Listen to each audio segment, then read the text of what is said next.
بسم اللہ الرحمن الرحیم۔ آج ہم انشاءاللہ عز و جل پیر کی شرائط جانیں گے، کیونکہ آج کل بہت زیادہ پیر ہو گئے ہیں۔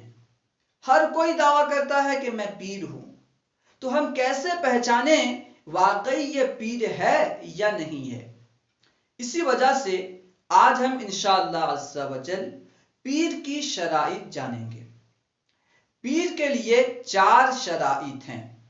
اگر ان شرائط میں سے کوئی شرط بھی نہ پائی جائے تو وہ پیر نہیں ہوگا۔ پیر ہونے کے لیے 4 شرائط ہیں۔ پہلی شرط ہے کہ وہ سنی صحیح العقیدہ ہو۔ اگر کوئی بندہ گمراہ ہو، بد مذہب ہو، تو وہ کبھی بھی پیر نہیں ہو سکتا۔ جو بندہ خود گمراہ ہے تو وہ مرید کی رہنمائی کیسے کرے گا؟ اس لیے پیر کا صحیح العقیدہ ہونا ضروری ہے، یعنی وہ تمام ضروریات دین کو ماننے والا ہو، اس کا عقیدہ صحیح ہو، درست ہو، گمراہ نہ ہو، بد مذہب نہ ہو۔ دوسری شرط ہے کہ اس کا سلسلہ متصل ہو، یعنی اس کا سلسلہ نبی پاک صلی اللہ تعالی علیہ وسلم تک پہنچتا ہو، یعنی وہ کسی اور سے مرید ہو، اس کے پیر صاحب کسی اور سے مرید ہو، اس طرح یہ سلسلہ نبی پاک صلی اللہ تعالی علیہ وسلم تک پہنچتا ہو۔ اگر سلسلہ منقطع ہو، یعنی متصل نہ ہو، نبی پاک تک نہ پہنچتا ہو، تو وہ پیر نہیں ہو سکتا۔ تیسری شرط ہے کہ فاسق معلن نہ ہو، یعنی اعلانیہ گناہ کرنے والا نہ ہو۔ پیر اس لیے ہوتا ہے کہ مرید کی رہنمائی کرے، مرید کو نیک بنائے، مرید کو نیکی کی طرف رہنمائی کرے۔ اگر وہ خود کھلے عام گناہ کرنے والا ہوگا، فاسق معلن ہوگا، تو وہ مرید کی رہنمائی کیسے کرے گا؟ اسی وجہ سے ضروری ہے کہ پیر فاسق معلن نہ ہو۔ تو اگر کوئی بندہ گناہ سے نہیں بچتا، اعلانیہ گناہ کرتا ہے، تو وہ کبھی بھی پیر نہیں ہو سکتا۔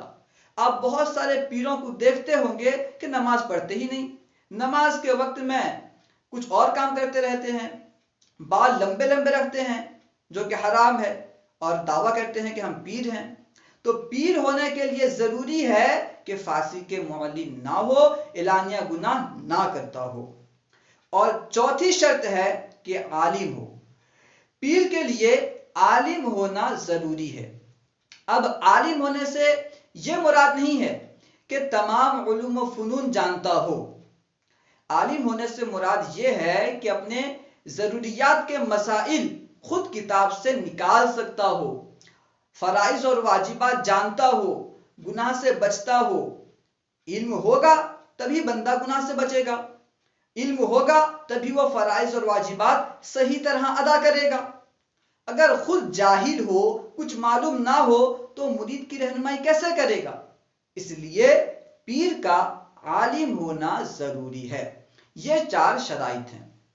اس کے ساتھ ساتھ ایک شرط اور بیان کی جاتی ہے کہ اسے مرید کرنے کی اجازت بھی ہو۔ جیسے ہم اور آپ بہت سارے لوگ مرید تو ہیں، لیکن ہمیں اجازت نہیں ہے کہ ہم مرید کریں۔ تو اس لیے یہ شرط بھی ہونی چاہیے کہ اسے مرید کرنے کی اجازت ہو، اسے کسی نے مرید کرنے کی اجازت دی ہو۔ امید ہے کہ آپ کو پوری بات سمجھ میں آ گئی ہوگی۔ تو آپ ان شرائط کے پیش نظر کسی بھی پیر کو دیکھیں، اگر اس میں یہ شرائط پائی جا رہی ہیں تو وہ پیر ہے، ورنہ پھر وہ پیر نہیں ہے، بس پیر کا دعوے دار ہے۔ السلام علیکم ورحمۃ اللہ وبرکاتہ۔